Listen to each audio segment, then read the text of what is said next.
નમસ્કાર દર્શક મિત્રો, આપ જોઈ રહ્યા છો લાઈવ 108 ન્યૂઝ ગુજરાત। તો જોઈએ આજના મહત્વના સમાચાર મહેસાણાથી અમારા સંવાદદાતા અર્જુનજી ઠાકુર સાથે। કડી નંદાસણ ખાતે 34મો આંતરરાષ્ટ્રીય સંમેલન અને ગાલા એવોર્ડ કાર્યક્રમ અંતર્ગત પ્રેસ કોન્ફરન્સ યોજાઈ।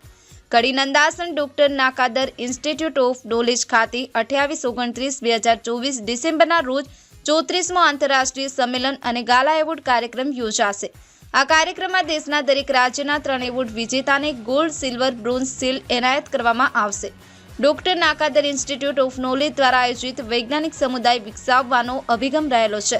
ભારતીય મૂળના મુસ્લિમો અમેરિકન ફેડરેશન દ્વારા યોગ્ય વિદ્યાર્થીઓને સ્કોલરશિપની પણ વ્યવસ્થા કરવામાં આવે છે। આ 2 દિવસીય કાર્યક્રમમાં જુદી જુદી પ્રકારની માહિતી નિષ્ણાંતો દ્વારા આપવામાં આવશે। 120 વિદ્યાર્થીઓને સન્માનિત કરવામાં આવશે। દેશના 3 એવા મહાવ્યક્તિઓને સન્માનિત કરવામાં આવશે જેઓએ લોકોના વધુમાં વધુ જીવ બચાવ્યા હોય। ભારતીય મૂળના મુસ્લિમ ભારતની રાષ્ટ્રીય વિકાસશીલ મુખ્ય વિચારધારામાં રહી દેશમાં એકતા, બંધુતા, સદભાવના અને સદભાવના દ્રષ્ટિકોણથી વિશ્વમાં ભારતીય હોવાની આગવી ઓળખ ઊભી થાય તેવા પ્રયત્નો કરવામાં આવી રહ્યા છે। દેશના વિકાસ સાથે દેશમાં સુખ, શાંતિ અને સલામતી ત્યારે મળી રહે જ્યારે દેશમાં વ્યક્તિ નિર્માણ સાથે ભાઈચારાની લાગણી હોય। એમાં ધર્મ ગમે તે હોય એનો કોઈ બાદ હોતો નથી, એના અમો સૌ સાક્ષી છીએ તેવું ઉપસ્થિત મહાનુભાવો પોતાના વક્તવ્યમાં જણાવ્યું હતું। ભારતીય મૂળના મુસ્લિમ અમેરિકન ફેડરેશનના પ્રમુખ ડોક્ટર અબ્દુલ રહેમાન નાકાદર, સભ્યોમાં એસી મલિક કુરેશી, સફી લોખંડવાલા તથા અન્ય મહાનુભાવો સાથે ડોક્ટર નાકાદર ઇન્સ્ટિટ્યૂટ ઓફ નોલેજના મુખ્ય સંસ્થાપકો, વ્યવસ્થા સંચાલકો ઉપસ્થિત રહ્યા હતા।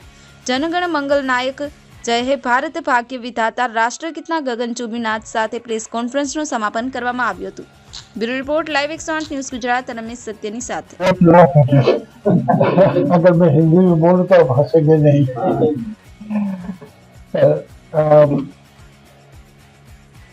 American federation of Muslims of Indian origin के एस्टेब्लिशमेंट और स्थापना 1988 में हुई थी और उसका नई और मुख्य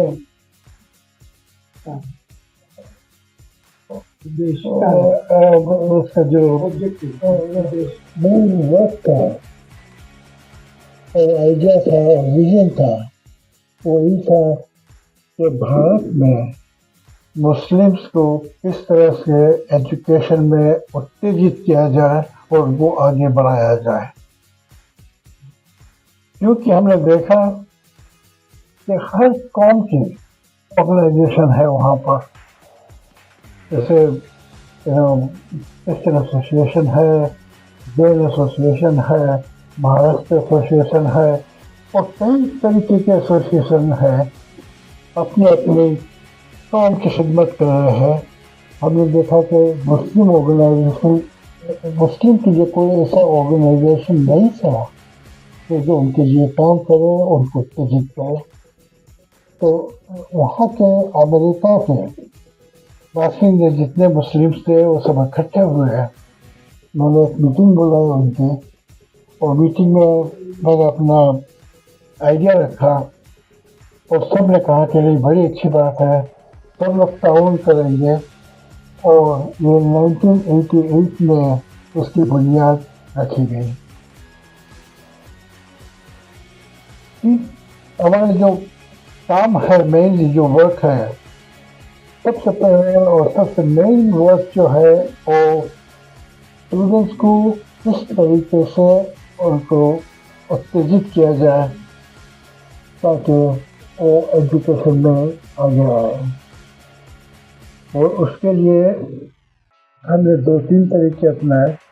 एक तो ये था कि जो भी स्टूडेंट पूरे भारत में और अपने स्टेट में जो टॉप करेगा उसको गोल्ड, सिल्वर और ब्रॉन्ज मेडल दिया जाएगा।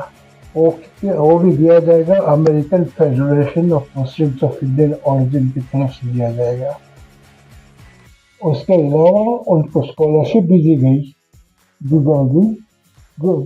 भी लाभ है, जो जिनको नहीं चाहिए तो बात अलग है, लेकिन जिनको ज़रूरत थी वो सबको हमने स्कॉलरशिप भी प्रोवाइड करने वादा किया और पूरा किया।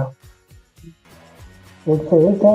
दूसरा मकसद ये था कि आपकी मुस्लिम मुस्लिम और दूसरी संस्था उनको किस तरीके से हमारे साथ कांटेक्ट में रहे, किस तरह हम उनको उत्तेजित करें, उस स्टूडेंट्स को एनकरेज करें ताकि वो आगे बढ़े, और टीचर्स को किस तरीके से हम मॉडर्न टेक्निक बताएं कि क्या होना चाहिए क्या नहीं होना चाहिए। ये दूसरा मकसद था। तो थर्ड ये था कि जहाँ भी ज़रूरत लगे तो लोकल कम्युनिटी अगर रेडी हो तो हाँ हमें वहाँ पे स्कूल बनाना है, हम उनके लिए ताउन करते। तो हम जैसे नहीं कहते तब तुम यहाँ स्कूल बनाओ, उसमें कोई वो नहीं है। लेकिन अगर वो लोकल लोग तैयार होते थे कि हमको स्कूल बनानी है यहाँ पर और हम क्या आपका ताउन चाहते हैं तो हम उनका पूरा ताउन करते थे। उसके अलावा अभी कई बहुत छोटे मोटे काम हर साल करते रहे हैं, लेकिन मेन तो ये है कि हर साल ये गोल्ड सिल्वर मेडल का प्रोग्राम हम रखते हैं, तो जहाँ पे पूरे भारत के स्टूडेंट्स यहाँ पे आते हैं, पूरे भारत के स्टूडेंट्स यहाँ पे अपने इनामात लेने आते हैं और एक दूसरे से मिलते हैं, बात करते हैं क्या करते, उनको फ्यूचर का प्लान क्या है, हमारे साथ बात करते हैं कि फ्यूचर का प्लान क्या है। अगर उनको अमेरिका आना है, इंग्लैंड जाना है, यूरोप जाना है तो उसके ये भी हम बात करते हैं कि किस तरीके से क्या करना चाहिए उनको। तो ये सब हमारा यहाँ का मकसद है। तो अगर इसके अलावा आप कोई क्वेश्चन हो तो फिर I am ready to answer the question.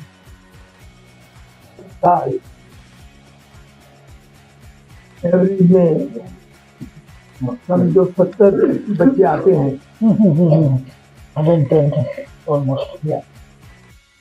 और कोई साल में ज़्यादा भी हो जाते हैं, 120 भी हो जाते हैं।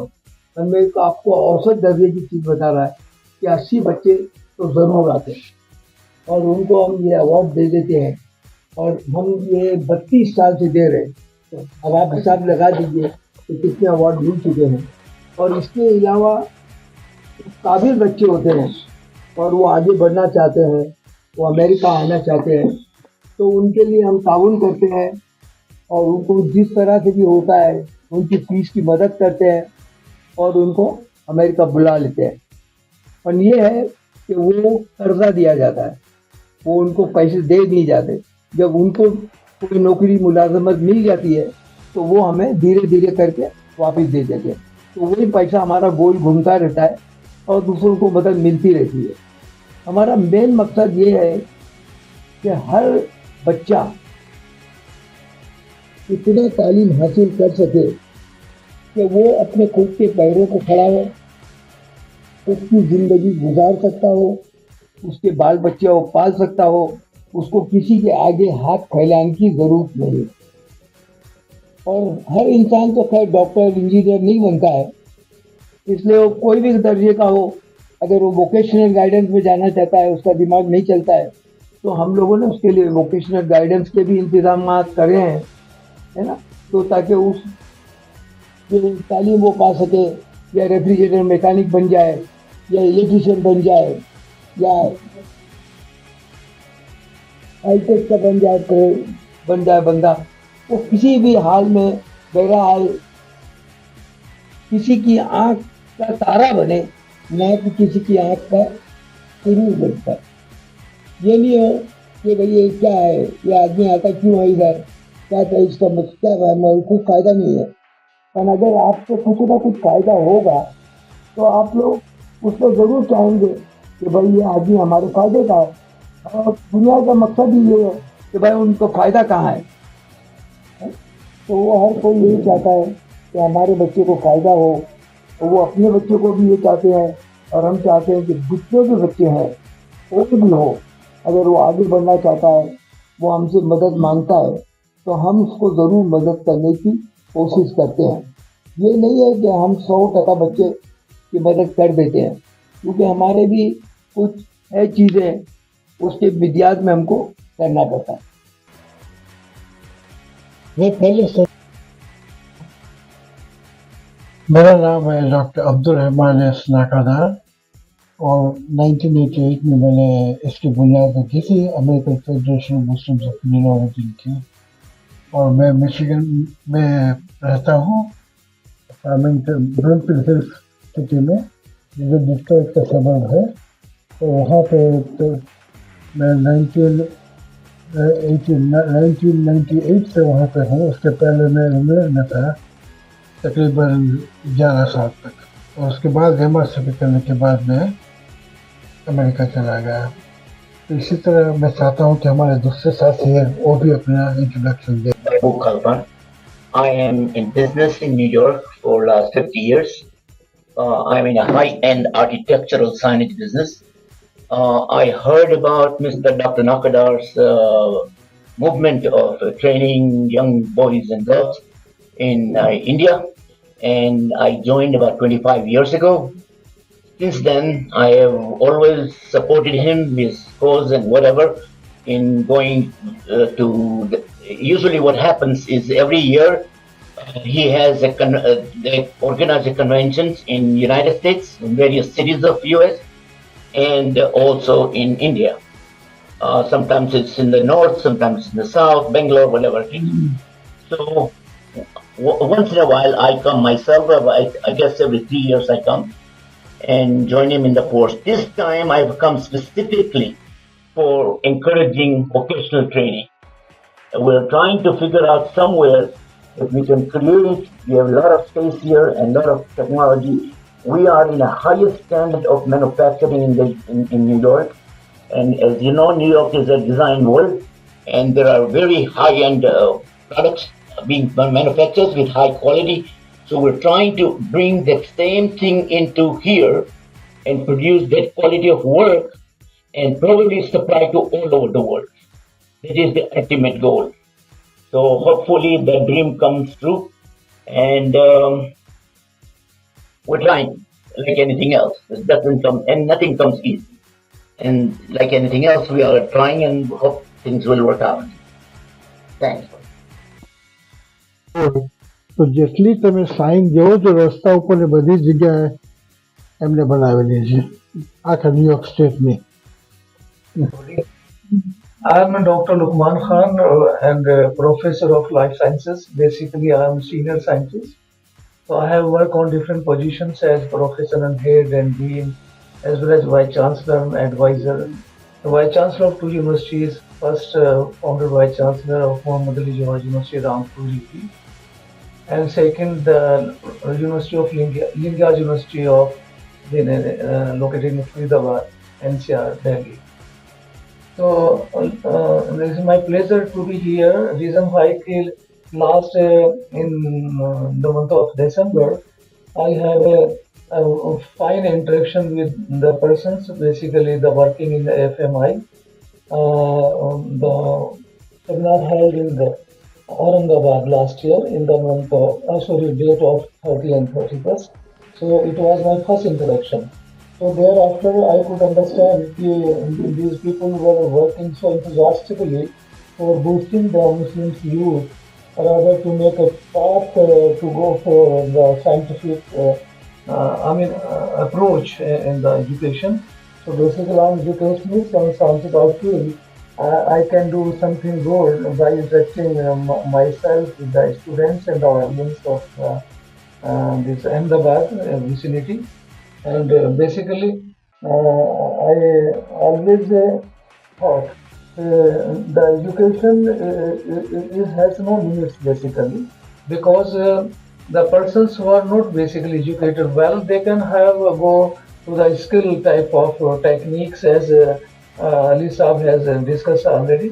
But moreover, this is not only the hand, because most of the students were, leaving rather behind the education like agriculture, then forestry and horticulture, and related science as the apiculture, saliculture, because if the students are moving forward in the different fields, the various fields like I'm talking about, it is only the science like engineering and medical. So here you can see the IIMs, the managements, and different type of courses, which has to be basically based on the students' interest.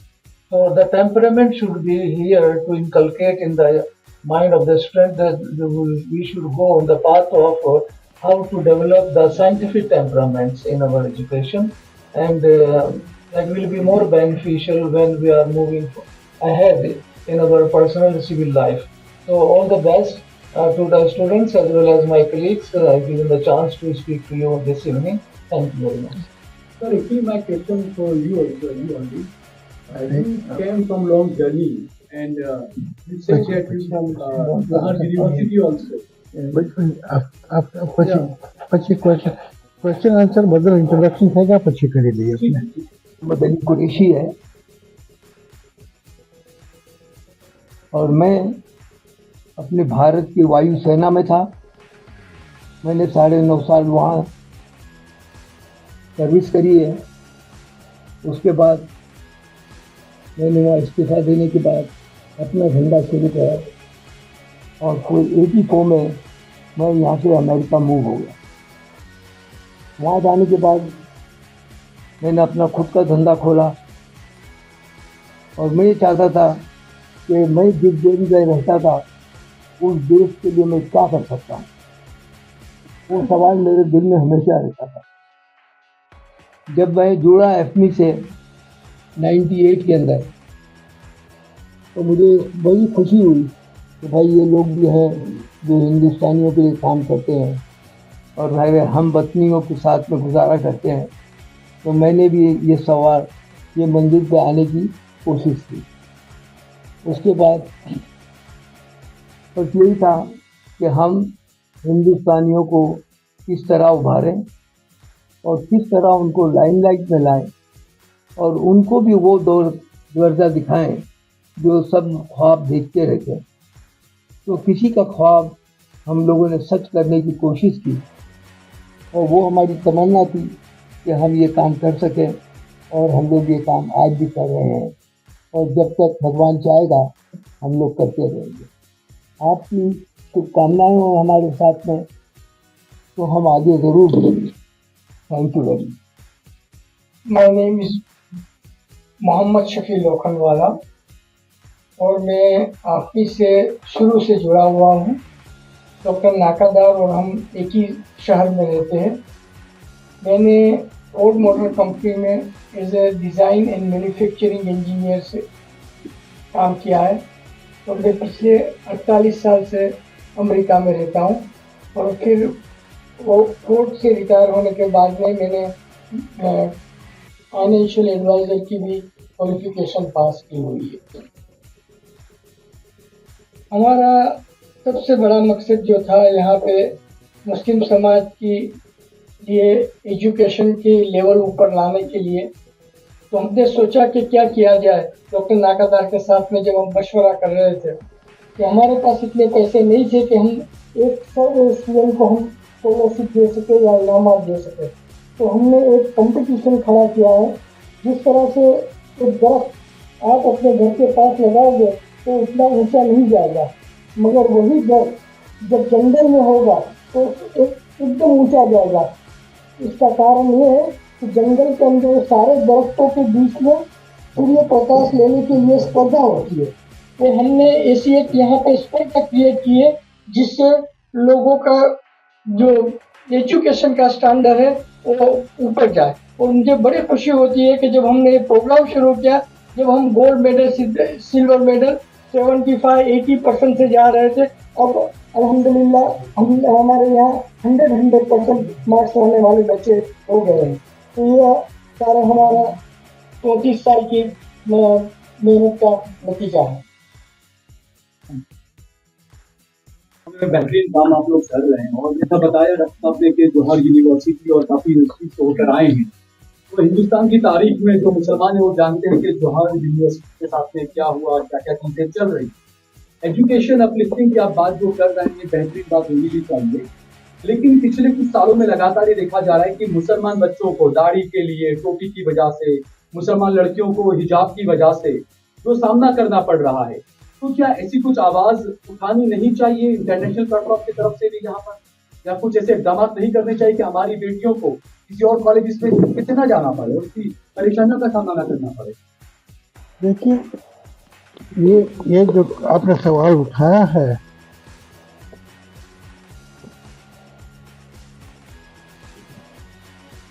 वो समस्या एक जगह पर नहीं है। हर दूसरे शहर में भी अलग अलग समस्या होती है। कौन सा ड्रेस पहन के ज़्यादा बिकिनी में जा रहा है, पूरा हिजाब पहन के जा रहा है, क्या जा रहा है क्या नहीं है। और उसका काफ़ी डिस्कशन भी हुआ है हर जगह पर कि यहाँ पे जो हुआ कि भाई बच्चे हिजाब पहन के नहीं आएगी या ये कपड़े पहन के नहीं आएगा, ये है। तो उसका उस सवाल का जवाब क्या है, हम क्या कर सकते हैं। मुस्लिम कम्युनिटी को अब एक ही रास्ता है, हालत के साथ रहकर उनको अपने खुद इंस्टीट्यूशन बनाने हैं ताकि अपने बच्चे जिस तरीके से आना चाहे उस तरीके से आ सके और आगे बढ़ सके।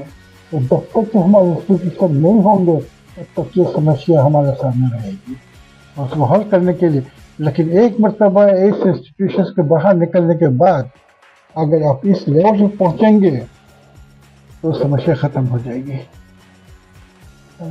सर एक सवाल ये था कि जैसे अलीगढ़ मुस्लिम यूनिवर्सिटी जो है उसकी अल्पसंख्यक अलीगढ़ मुस्लिम यूनिवर्सिटी थी, उसको अल्पसंख्यक का दर्जा दिया गया था। आप कह रहे हैं कि अपनी यूनिवर्सिटी खोल लीजिए, लेकिन अगर खोलेंगे तो आपको अल्पसंख्यक का दर्जा नहीं मिलेगा, दूसरे तरीके से ही होंगे। दूसरी चीज़ ये है कि मौलाना अबुल कलाम आज़ाद स्कॉलरशिप एक मिला करती मुस्लिम बच्चों को, वो बंद कर दिया।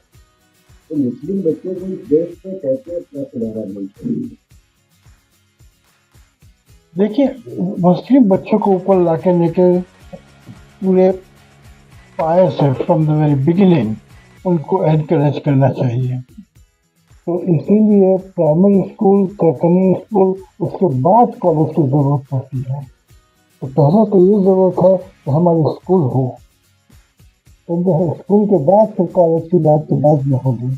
लेकिन अगर बच्चा इतना होशियार है तो कोई भी कॉलेज होगी यहाँ की या इंटरनेशनल कॉलेज, उसकी काबिलियत देख के ये नहीं देखी कि कौन से कपड़े पहनता है ये बच्चा।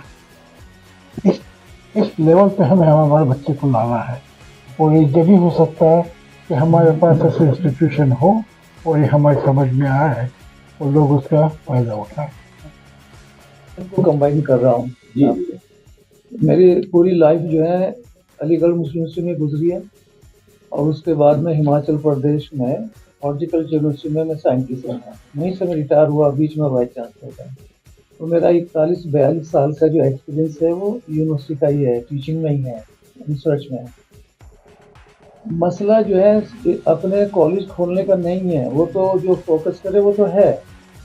लेकिन जब आप +2 कर लेंगे, डिग्री कर लेंगे, उसके बाद हाई एजुकेशन में जाएंगे या इंजीनियरिंग में जाएंगे, मेडिकल में जाएंगे, IIM में जाएंगे, ये प्रॉब्लम कब भी रहेगी। ये मसला हमारे आपके हाथ में नहीं है। ये जो गवर्नमेंट की जो पॉलिसीज़ हैं, अगर वो सॉफ्ट हैं तो सब ठीक है, अगर वो नहीं है तो यही है जो आप देख रहे हैं। लेकिन असल चीज़ ये है कि हमें ये देखना है कि कैसे हमको अपने आप को प्रोफेस करना है। अपने हम लोग को भी एक लाइन नहीं ड्रॉ करनी है, बल्कि इंटरफेथ की बात करनी है और इंटरेक्शन हमारे ज़्यादा होना चाहिए। हमको अलूफ नहीं रहना, बल्कि उन्हीं में रहना, लाइक स्पोर्ट्स में। अगर हम एक स्पोर्ट्स की स्पिरिट से हैं, उसमें एक स्पोर्ट्स में किसी भी गेम में सभी तरह के बच्चे होते हैं, फिर वो एक दूसरे के लिए डिसिप्लिन है, एक दूसरे को फिक्र करते हैं। तो जब तक वो फिक्र नहीं करेंगे, वो हमारे लिए जो है हमको ऊपर नहीं उठाएंगे तो आप उठ ही नहीं सकते। मसला ये है कि आपका हाथ खींच के कोई ऊपर उठाए तो आप आगे बढ़ जाएंगे, अगर आपकी काम पर खींचेंगे तो आप आगे बढ़ ही नहीं सकते। मसला यहाँ कल्चरल जो है वो उसका है, सिंबॉलिक है। जो आपने हिजाब की बात की और ये सब की, मैं अलीगढ़ मुस्लिम में रहा हूँ, वहाँ पर तकरीबन हर क्लास में 37-40% हिंदू लोग लड़के पढ़ते हैं। मेरे साथ खुद पढ़ते थे जब मैं MSc किया, मैंने 75 में SC किया, तो 70 लड़कों में करीब जो है 37 लड़के मुस्लिम थे, बाकी नॉन मुस्लिम थे। सब बिल्कुल बिरादरी लिए और अच्छे से हॉस्टल में सब रहते थे, कोई प्रॉब्लम नहीं है। मसला और पहले भी नहीं था, ये कुछ सालों से जो आप देख रहे हैं, आप लोग तो हमसे ज़्यादा जानते हैं। तो ये जो माइनॉरिटी का स्टेटस की बात की है, मसला ये है कि जहाँ उन मेजोरिटेरियन गवर्नमेंट के जो कॉलेज और यूनिवर्सिटीज़ हैं वहाँ तो है, लेकिन जो बाकी आपके हैं वो चाहते हैं वो भी हमारे ही हो जाएं और वो भी हमारे ही मैनेजमेंट के हिसाब से चलें, हमारे ही बच्चों का वहाँ भी दाखिला और रोज़गार भी उनको मिले, तो आपके कहाँ जाएंगे। तो हमारे ये मानना है कि अगर मान लीजिए हमारे इंस्टीट्यूशन में जैसे जामिया है, अलीगढ़ है ना, और हैदराबाद भी बहुत सारी यूनिवर्सिटीज़ हैं, अगर हमारे यहाँ यूनिवर्सिटीज़ में बाकी लोगों को रिजर्वेशन देने की कोशिश हो रही है या हो जाए, तो फिर बाकी यूनिवर्सिटीज़ में हमारा भी उतना रेशियो कर दे, तो फिर कोई दिक्कत ही नहीं है। ये तो आपके समझ में आ रहा है कि नहीं। अगर सभी यूनिवर्सिटीज़ में हमारा भी हो जाए, अगर वो वहाँ चाहते हैं तो फिर कोई दिक्कत नहीं है। तो जब हमारे बड़ों ने जो जिक्र कर रहे हैं, बड़ी मुश्किल से इंस्टीट्यूशन खोले हैं, और वो जो है उसमें ये नहीं कि मुसलमान पढ़ते हैं, सर सैयद की जो फिलॉसफी है, मेरा क्योंकि मैं तो वहीं से पढ़ा हूँ, मैं तो अक्सर बोलता हूँ उस पर। तो साइंटिफिक सोसाइटी सबसे पहले इंडिया में सर सैयद अहमद खान बनाई 1883 में, और उसके पहले जो है 75 में जिसमें एमओ कॉलेज बना, साइंटिफिक टेम्परामेंट दिया। तो उनका ये मानना था कि हमारे जो बच्चे जो मदरसों में पढ़ते हैं, जो दारुल उलूम में पढ़ते हैं, जो ज़हनी बच्चे हैं, जो हिफ्स करते हैं, मौलवी बनते हैं, माशाल्लाह से उनका जहन तो उन बच्चों से ज़्यादा अच्छा है जो रेगुलर एजुकेशन पा रहे हैं। तो फिर उसके साथ साथ अगर वो साइंटिफिक नॉलेज में आएंगे, मॉडर्न एजुकेशन पाएंगे, तो वो जब दुनिया के मैदान में फैल जाएंगे तो दीन उनके बीच में होगा, तो ईमानदारी से, दयानतदारी से वो नौकरी करेंगे और देश की उम्मीद में अपना काम बढ़ाएंगे। रिश्वतखोरी न करके ईमानदारी से वो जो है रोजगार करेंगे, चाहे वो लेक्चरर हो, रीडर हो, साइंटिस्ट हो, इंजीनियर, कोई भी होगा, हर महकमे में वही रहेगा बैक ऑफ माइंड में कि मैं मुसलमान हूँ और मैं दीन के चलने वाला आदमी हूँ। तो जब ये चीज़ें एक साथ हो जाएंगी, यानी एक हाथ में हमारे कुरान शरीफ की तालीम होगी और दूसरी तरफ जो है जदीद तालीम होगी, और बाद में भाईचारा होगा। जब तक हमारे अंदर इंटरेक्शन नहीं, इंटरफेथ की बात नहीं करेंगे, हम उलूफ हो जाएंगे। हम नहीं चाहते। मेरी तो ये कोशिश रहती है कि हर मुसलमान बच्चा अपने मोहल्ले में, अपने स्कूल में कम से कम 3-4 दोस्त बनाए, और वो भी दोस्त बनाए जब तक आपके साथ वो खान पान नहीं करेंगे, आप उनके पास नहीं जाएंगे, आप अपनी जगह रहेंगे।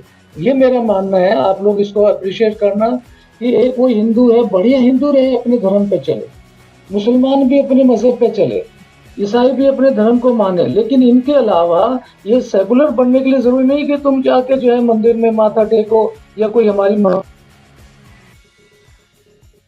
अपनी जगह रह के भाईचारा बनाइए और अपने भाईचारे से सबको गले लगाइए, और उसके बाद उनके मामलात में शरीक हो जाइए, जैसे पहले भी तो होते थे। हमारे यहाँ ईद में आसपास के जाट ठाकुर लोग जो है दूध लेके आते थे, ठीक है, हम लोग भी दिवाली में जाते थे। तो जो ईद मेला होगा या दिवाली मेला होगा, मिलन होगा सिर, तो उसमें सभी तरह के लोग आते हैं, आना भी चाहिए। तो जब तक हम एक दूसरे को अलग अलग सेक्टोरियन बन जाएंगे तो फिर कैसे होगा। अगर हमने 12वीं पास कर लिया, बीएससी एमएससी कर लिया, उसके बाद भी तो गवर्नमेंट की नौकरी करेंगे या किसी भी पब्लिक नौकरी में जाएंगे, तो उस वक्त भी तो हमको भाईचारे से रहना है ना। Combined we can do many good things for the development of the country. Thank you. उनको कंबाइन कर रहा हूँ। मेरी पूरी लाइफ जो है अलीगढ़ मुस्लिम यूनिवर्सिटी में गुजरी है, और उसके बाद में हिमाचल प्रदेश में हॉर्टिकल्चर यूनिवर्सिटी में मैं साइंटिस्ट रहा, वहीं से मैं रिटायर हुआ, बीच में वाइस चांसलर था। तो मेरा 41-42 साल का जो एक्सपीरियंस है वो यूनिवर्सिटी का ही है, टीचिंग में ही है, रिसर्च में। मसला जो है अपने कॉलेज खोलने का नहीं है, वो तो जो फोकस करे वो तो है, लेकिन जब आप +2 कर लेंगे, डिग्री कर लेंगे, उसके बाद हाई एजुकेशन में जाएंगे या इंजीनियरिंग में जाएंगे, मेडिकल में जाएंगे, IIM में जाएंगे, ये प्रॉब्लम तो की रहेगी। ये मसला हमारे आपके हाथ में नहीं है। ये जो गवर्नमेंट की जो पॉलिसीज़ हैं, अगर वो सॉफ्ट हैं तो सब ठीक है, अगर वो नहीं है तो यही है जो आप देख रहे हैं। लेकिन असल चीज़ ये है कि हमें ये देखना है कि कैसे हमको अपने आप को प्रोफेस करना है, अपने हम लोग को भी एक लाइन नहीं ड्रॉ करनी है, बल्कि इंटरफेथ की बात करनी है, और इंटरेक्शन हमारे ज़्यादा होना चाहिए। हमको अलूफ नहीं रहना है, बल्कि उन्हीं में रहना है। लाइक स्पोर्ट्स में, अगर हम एक स्पोर्ट्स की स्पिरिट से हैं, उसमें एक स्पोर्ट्स में किसी भी गेम में सभी तरह के बच्चे होते हैं, फिर वो एक दूसरे के लिए डिसिप्लिन है, एक दूसरे की फिक्र करते हैं। तो जब तक वो फिक्र नहीं करेंगे, वो हमारे लिए जो है हमको ऊपर नहीं उठाएंगे, तो आप उठ ही नहीं सकते। मसला ये है कि आपका हाथ खींच के कोई ऊपर उठाए तो आप आगे बढ़ जाएंगे, अगर आपकी कान पर खींचेंगे तो आप आगे बढ़ ही नहीं सकते। मसला यहाँ कल्चरल जो है वो उसका है, सिंबॉलिक है। जो आपने हिजाब की बात की और ये सब की, मैं अलीगढ़ मुस्लिम में रहा हूँ, वहाँ पर तकरीबन हर क्लास में 37-40% हिंदू लोग लड़के पढ़ते हैं। मेरे साथ खुद पढ़ते थे जब मैं MSc किया, मैंने 75 में एससी किया, तो 70 लड़कों में करीब जो है 37 लड़के मुस्लिम थे, बाकी नॉन मुस्लिम थे। सब बिल्कुल बिरादरी लिए और अच्छे से हॉस्टल में सब रहते थे, कोई प्रॉब्लम नहीं है। और पहले भी नहीं था, ये कुछ सालों से जो आप देख रहे हैं, आप लोग तो हमसे ज़्यादा जानते हैं। तो ये जो माइनॉरिटी का स्टेटस की बात की है, मसला ये है कि जहाँ उन मेजोरिटेरियन गवर्नमेंट के जो कॉलेज और यूनिवर्सिटीज़ हैं वहाँ तो है, लेकिन जो बाकी आपके हैं वो चाहते हैं वो भी हमारे ही हो जाएं और वो भी हमारे ही मैनेजमेंट के हिसाब से चलें, हमारे ही बच्चों का वहाँ भी दाखिला और रोज़गार भी उनको मिले, तो आपके कहाँ जाएंगे। तो हमारे ये मानना है कि अगर मान लीजिए हमारे इंस्टीट्यूशन में जैसे जामिया है, अलीगढ़ है ना, और हैदराबाद भी बहुत सारी यूनिवर्सिटीज़ हैं, अगर हमारे यहाँ यूनिवर्सिटीज़ में बाकी लोगों को रिजर्वेशन देने की कोशिश हो रही है या हो जाए, तो फिर बाकी यूनिवर्सिटीज़ में हमारा भी उतना रेशियो कर दें, तो फिर कोई दिक्कत ही नहीं है। ये तो आपके समझ में आ रहा है कि नहीं। अगर सभी यूनिवर्सिटीज़ में हमारा भी हो जाए, अगर वो वहाँ चाहते हैं, तो फिर कोई दिक्कत नहीं है। तो जब हमारे बड़ों ने जो जिक्र कर रहे हैं, बड़ी मुश्किल से इंस्टीट्यूशन खोले हैं, और वो जो है उसमें ये नहीं कि मुसलमान पढ़ते हैं। सर सैयद की जो फिलॉसफी है, मेरा चूँकि मैं तो वहीं से पढ़ा हूँ, मैं तो अक्सर बोलता हूँ उस पर। तो साइंटिफिक सोसाइटी सबसे पहले इंडिया में सर सैयद अहमद खान ने बनाई 1883 में, और उसके पहले जो है 75 में जिसमें एमओए कॉलेज बना, साइंटिफिक टेम्परामेंट दिया। तो उनका ये मानना था कि हमारे जो बच्चे जो मदरसों में पढ़ते हैं, जो दारुल उलूम में पढ़ते हैं, जो ज़हनी बच्चे हैं, जो हिफ्स करते हैं, मौलवी बनते हैं, माशाल्लाह से उनका जहन तो उन बच्चों से ज़्यादा अच्छा है जो रेगुलर एजुकेशन पा रहे हैं। तो फिर उसके साथ साथ अगर वो साइंटिफिक नॉलेज में आएंगे, मॉडर्न एजुकेशन पाएंगे, तो वो जो दुनिया के मैदान में फैल जाएंगे, तो दीन उनके बीच में होगा, तो ईमानदारी से, दयानतदारी से वो नौकरी करेंगे और देश की उम्मीद में अपना काम बढ़ाएंगे। रिश्वतखोरी न करके ईमानदारी से वो जो है रोजगार करेंगे, चाहे वो लेक्चरर हो, रीडर हो, साइंटिस्ट हो, इंजीनियर, कोई भी होगा, हर महकमे में वही रहेगा बैक ऑफ माइंड में कि मैं मुसलमान हूँ और मैं दीन के चलने वाला आदमी हूँ। तो जब ये चीज़ें एक साथ हो जाएंगी, यानी एक हाथ में हमारे कुरान शरीफ की तालीम होगी और दूसरी तरफ जो है जदीद तालीम होगी, और बाद में भाईचारा होगा। जब तक हमारे अंदर इंटरेक्शन नहीं, इंटरफेथ की बात नहीं करेंगे, हम उलूफ हो जाएंगे। हम नहीं चाहते। मेरी तो ये कोशिश रहती है कि हर मुसलमान बच्चा अपने मोहल्ले में, अपने स्कूल में कम से कम 3-4 दोस्त बनाए, और वो भी दोस्त बनाए जब तक आपके साथ वो खान पान नहीं करेंगे, आप उनके पास नहीं जाएंगे, आप अपनी जगह रहेंगे। ये मेरा मानना है, आप लोग इसको अप्रिशिएट करना कि एक कोई हिंदू है, बढ़िया हिंदू रहे, अपने धर्म पे चले, मुसलमान भी अपने मजहब पे चले, ईसाई भी अपने धर्म को माने, लेकिन इनके अलावा ये सेकुलर बनने के लिए जरूरी नहीं कि तुम जाके जो है मंदिर में माथा टेको या कोई हमारी अपनी जगह रह के भाईचारा बनाइए और अपने भाईचारे से सबको गले लगाइए, और उसके बाद उनके मामलात में शरीक हो जाइए, जैसे पहले भी तो होते थे। हमारे यहाँ ईद में आसपास के जाट ठाकुर लोग जो है दूध लेके आते थे, ठीक है, हम लोग भी दिवाली में जाते थे। तो जो ईद मेला होगा या दिवाली मेला होगा, मिलन होगा सिर, तो उसमें सभी तरह के लोग आते हैं, आना भी चाहिए। तो जब तक हम एक दूसरे को अलग अलग सेक्टोरियन बन जाएंगे तो फिर कैसे होगा। अगर हमने 12वीं पास कर लिया, BSc MSc कर लिया, उसके बाद भी तो गवर्नमेंट की नौकरी करेंगे या किसी भी पब्लिक नौकरी में जाएंगे, तो उस वक्त भी तो हमको भाईचारे से रहना है ना। Combined we can do many good things for the development of the country. Yeah, that's good. Thank you.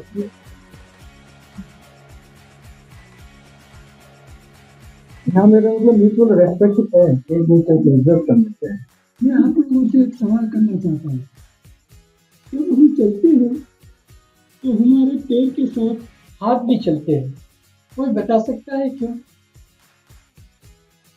हमारे हिंदू भाई जो है उनमें एक को स्पर्श करके मान दिया जाता है, मुसलमानों में दुआ करके इज्जत दी जाती है और सलाम करके इज्जत दी जाती है।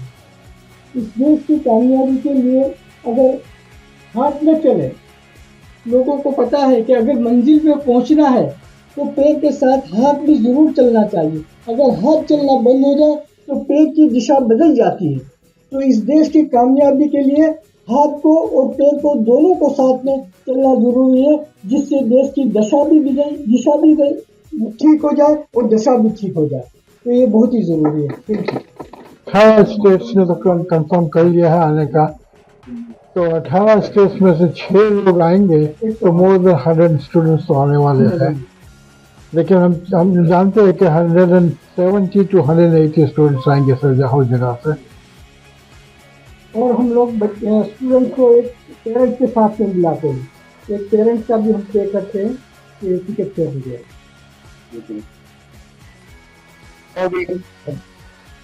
मखलूक को आदाब देने की कोशिश करिए। वो जो है हिंदुस्तान के अंदर कोई बहुत ही अच्छा काम कर लेते हैं या किसी लोगों की जान बचा लेते हैं, तो उन लोगों को भी हम उभारते हैं। उसके अंदर देखो ऐसा रहता है कि उसमें कोई मजहब नहीं रहता है, उसमें किसी का कोई रिलीजन देखा नहीं जाता है। जिसने कोई भी अच्छा काम करा है और उसने किसी की जान बचाई है तो उसको भी हम इस साल का एग्जाम्पल दे दो। बहादुरी का जो काम करते हैं। ये साल भी हम लोगों ने 3 बच्चों को बुलाया है जो अहमदाबाद किधर एक भावनगर में अभी उनकी कोई बस डूब गई थी और उन्होंने उसको बचाया। 2 लोगों ने वो 2 लोगों को भी बुलाया है। फिर बम्बई के अंदर एक जहाज डूब गई थी याच एलिफेंटा जाने वाली, उसने कुछ 11 लोगों को बचाया। वो आदमी को भी हमने बुलाया है, उसकी भी सहानुभूति करेंगे और उसको भी कुछ अवार्ड देंगे, है ना। उन लोगों को हम कैश अवार्ड देंगे। 50,000 rupees each. This is question. Thank you very much again. Thank you indeed. तव शुभ नामे जागे, तव शुभ आशीष मांगे, गाए तव जय गाथा, जन गण मंगल